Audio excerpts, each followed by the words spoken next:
Hi everybody, Martyn at Flicking Feathers again today. I'm tying this Peter Ross straggle muddler kind of thing. It's obviously a variation in the Peter Ross muddler. Nice kind of modern pattern, some modern materials. Certainly a good one for the lochs, for the wild browns and the sea trout in the bigger sizes. As always, I'll put a materials list in the description, along with a link to the Patreon page for everyone who wants to support the channel, get access to the online content, as well as being entered into the giveaways. Alternatively, like the video, share the video, watch it all the way to the end, all of that helps the channel to grow. So I've got my hook and my vise, and I'm using the competition, short shank special, fully mill. This is a size 8. You could use a competition heavyweight with a standard length shank, but on the muddlers I like the short shank because you get the wider gape, right? So this is basically the length of a 10 with a gape of an 8. So with the muddler head you've got a bit more room, right, with this style of hook, and it does work very well. And I've run on some Uni 80 and fire orange. The thread colour doesn't really matter. I like a bright colour just because I'm using the straggle for the thorax. I don't want any sort of dark colour underneath it. So first of all, I'm going to tie in my tag, and I'm putting a silver tag on this. If it stops fighting me, there we go. And I've left my waist end about the length of what the tinsel section of the body will be. I'm going to come right down round the bend.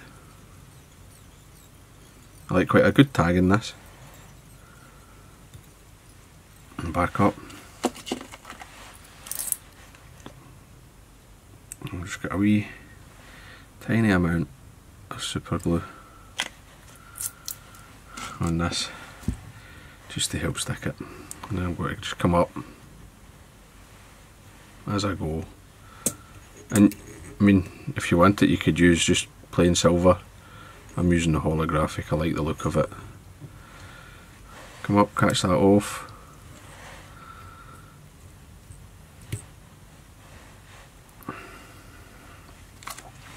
then again I'll trim the waist more or less so that it's about the size of where the flat tinsel body is going to be. I mean, you can leave it longer if you like.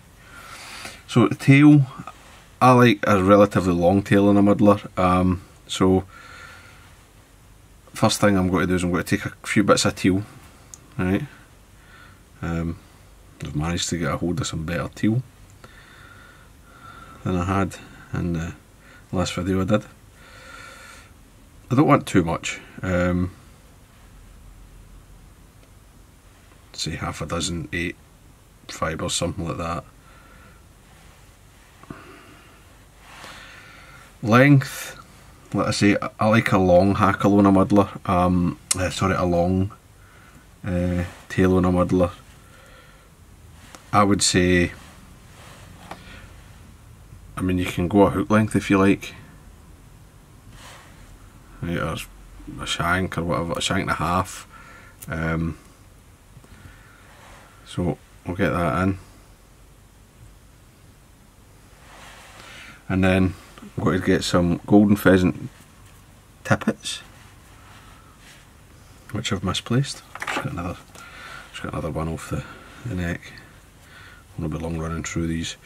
So I've dyed this sunburst. You can see in the underside there it's sort of lifted the colour a bit. So we'll take this off. Right. Just take away all the rubbish. And then I'll grab some. Now I'm going to come in with my scissors,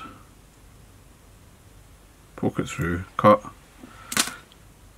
and take the feather away. offer this up on top. I want both black bars to be visible, so catch that in. Have a look at it. I quite like the look of that. Again, I'll come in and I'll trim this off. Rib, silver wire.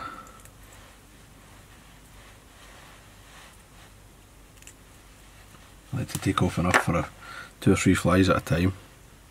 Just reduces the waste. Put that in again, kind of body length. Then I'll just tidy this all up.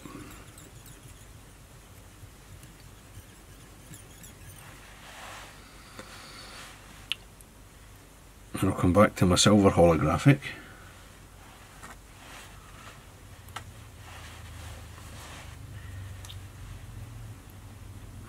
Just take another piece.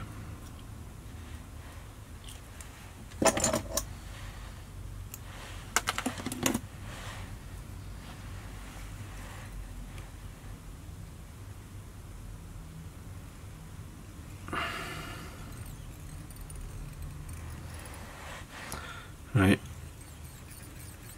and I've got a nice flat body, or a flat underbody, where I want this to go, so I'm just got to come up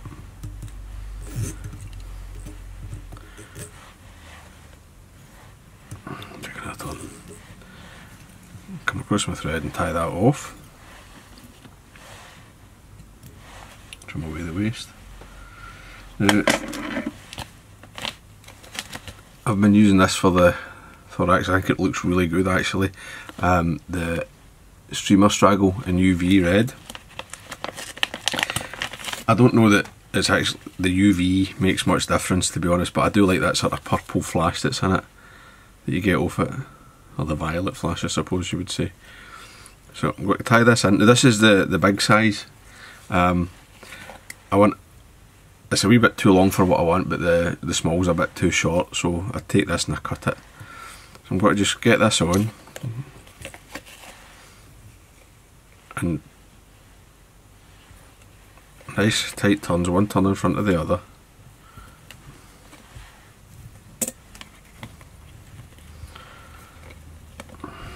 And you can, even if you want, you can sort of double up a wee bit, but just be careful, don't overdo it. Then we'll come up, we'll catch this off.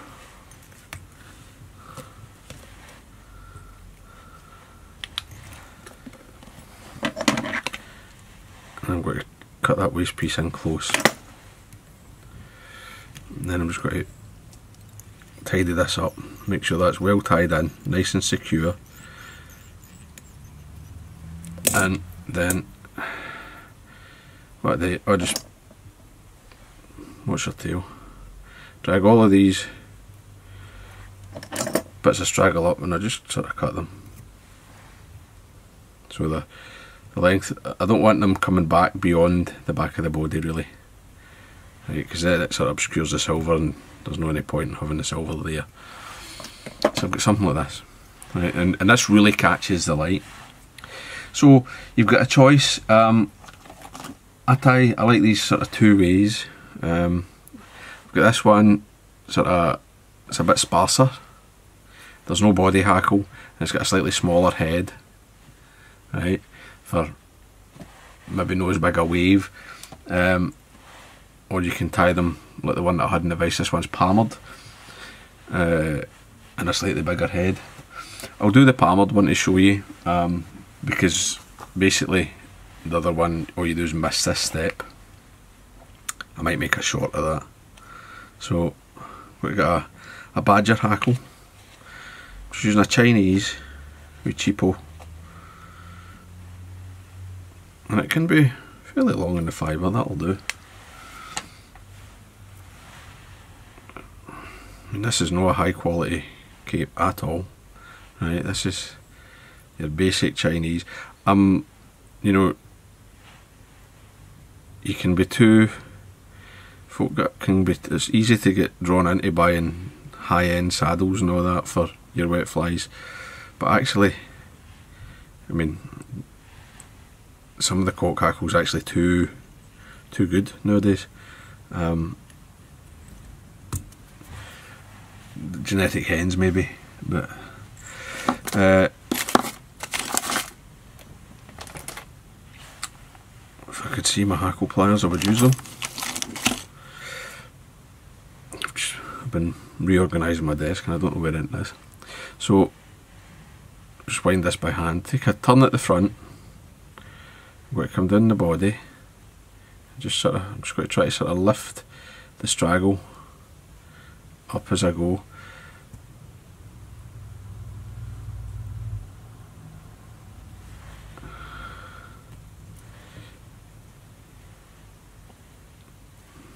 See about 4 down the body, and then I'm just going to chase that with the wire, take a full turn at the back, then up, and just don't worry too much about any of the fibres or anything at the moment. You will trap some, that's unavoidable. And cross your thread and put a bend in, tie it right down to the eye, and helicopter away.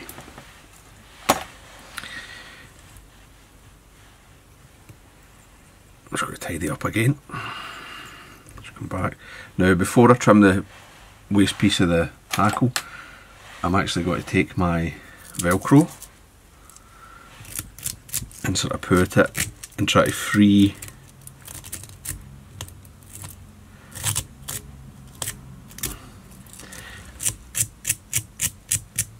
any of the straggle that I've pulled into the coat with the rib or coat with the hackle.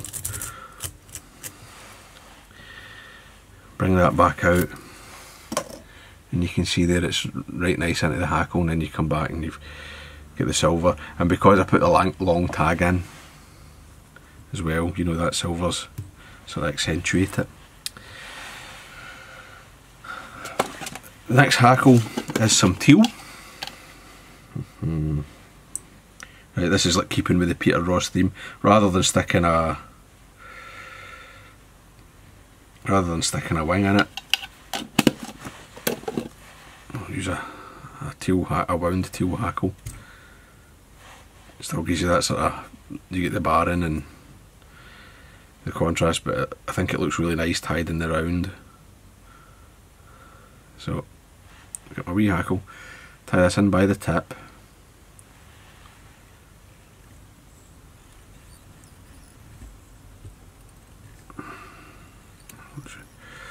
Right back. I'm not going to fold this, I'm going to try to keep everything relatively small and smooth for the deer here. So just fold this as you go, and it's up to yourself how much you put on. I like a good, with muddlers, I like plenty of movement behind the head, right? You're creating that turbulence to get these fibres moving, so you might as well make the most of it. Something like that's fine for me, and it will depend on the feather, especially with like flank feathers like teal and all that. When you're winding them, they can vary quite a lot from bird to bird, from feather to feather. So just again, tidy everything up. I don't want any bumps here for when I do my deer hair, right? You can fluff that out, that's nice. Okay, so we're ready for the head. I'm using the premium selected belly here from Full and Mill, and I'm going to get a nice big bunch. I like to take a bit more than you think you need, because you lose a wee bit when you clean it and all that. You know, like, that's just the nature of deer hair. So I'll just hold it with the tips. First thing is I'm going to comb any underfur. This is a nice piece, there's not a lot of underfur in it, but clean it. And then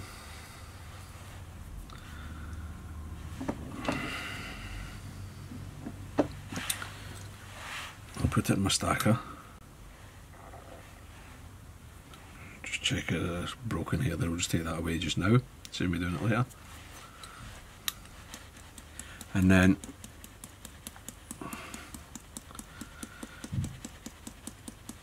I'll stack the tips, get them nice and even.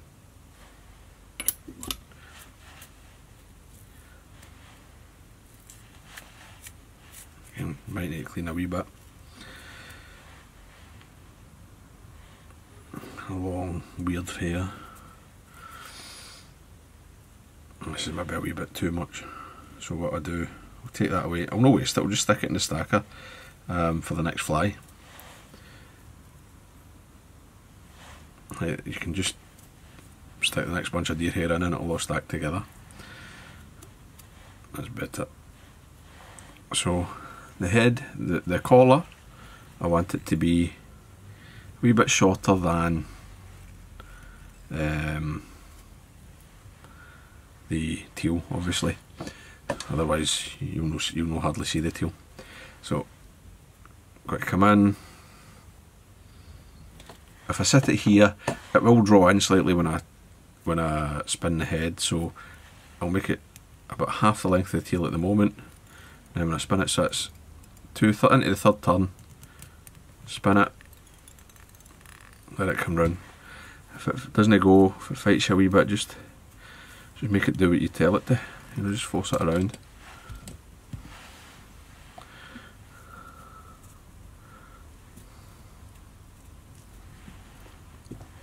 Make sure you've got good coverage. What we'll do, so I'll just come in, I'll pull most of these, pull these butt ends forward, trim them away, just set them down. They'll do for my next bunch. And if I need it, sometimes you don't need the second one. You know, it just depends on how dense that hair is and how big a bunch you've grabbed the first time. You know, I don't always get it exactly the same, and then you need a second bunch, but this one looks no bad actually. It seems to have filled in nice.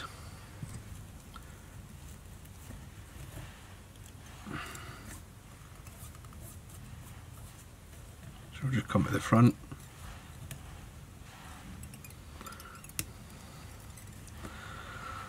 A couple of hairs that I'm no super in love with here. Just if you're no happy, don't finish the fly, right? Like see what it is and fix it.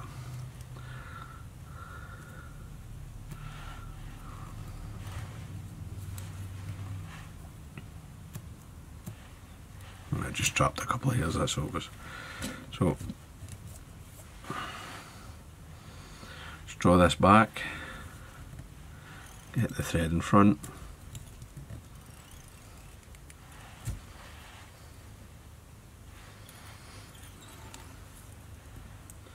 and then hit finish.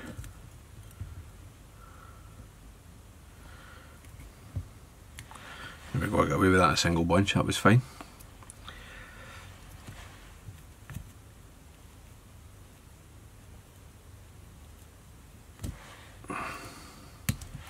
Take that away. Okay, so I've had to tie another one of these because the last one I trimmed and you couldn't see me trimming it on the camera because I'd taken it out of the vise and held it too far away. So I just knocked up another one. And I'll trim it again. I hate trimming them on the vise, but I'll try to hold it here so you can see roughly what I'm doing. I like to just come in. These are curved, but it's a very slight curve in these scissors, and I sort of just come in at an angle, trim up, and just come all the way around. See what I've got, basically. Get my shape. And the extent to which you trim these is up to yourself. Obviously, you know, you need to kind of decide what you like in your fly. So I'm just going to work my way around. The shape's obviously not there yet. And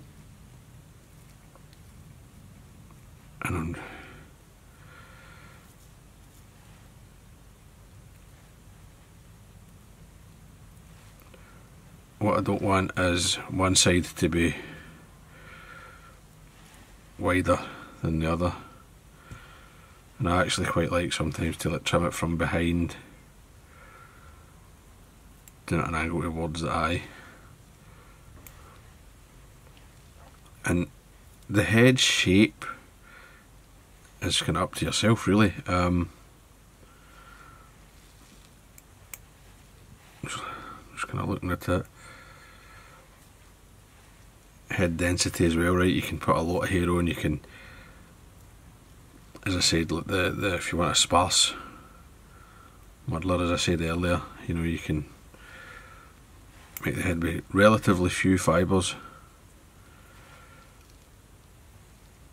Now, what I like to do is I'm going to come in and I'm going to push the tips so I don't cut them, and then slide my scissors down them. Right, just coming in, pushing those tips, sliding the scissors down, and then I think I can be fairly satisfied with that head. I mean, you can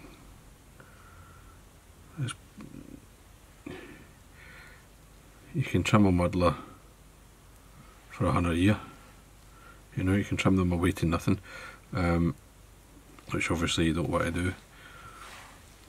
Now, looking at that, for me, I quite like the head shape, but I've got a wee bit too much black on top, just the colour, so I'm just going to come in from behind and just I'll gradually take some down.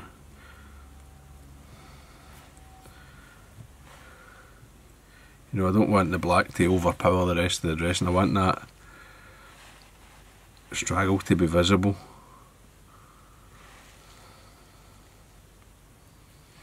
I want that red to show. I mean, it will show, but you know, the black, it really sort of darkens everything down. So I'll just come out. That's a wee bit better, a wee bit more what I like.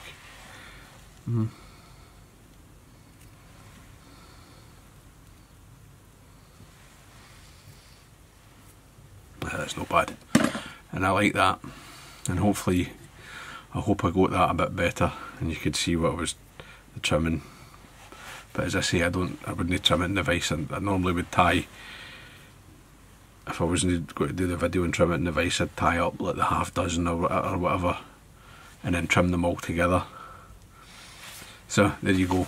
I hope that was useful. I hope you enjoyed it. If you did, do remember to subscribe, hit the like button. I'll see you for another one. Tight lines, guys. Bye.